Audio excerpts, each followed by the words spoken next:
Hi guys! So new vlog. So ito yung chicken natin. Lagyan natin ng paprika.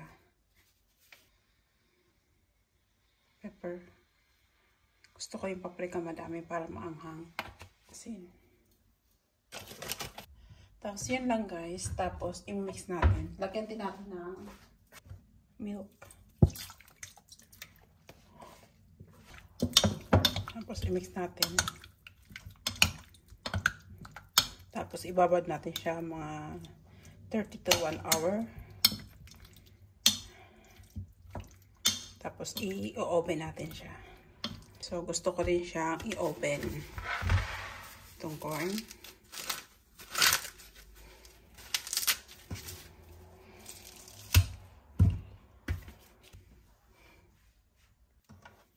Tapos itong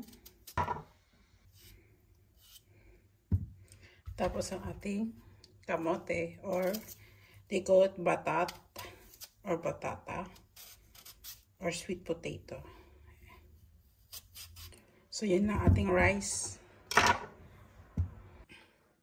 So ito na guys yung na-marinate.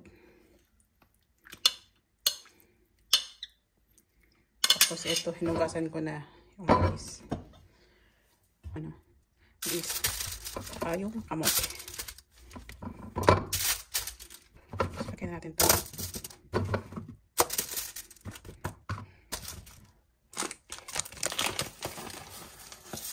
Lagyan lang natin ng asin.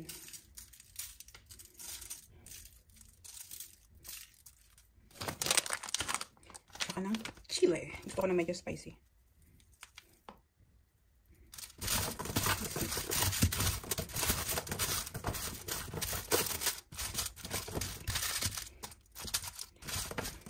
Ayoko ng oil, so yan lang. Tapos lagyan natin ito ng konting para may water. Yung minarinate ng chicken. Para hindi siya dry. So, okay na to. Tapos yung chicken, dito natin dadagay.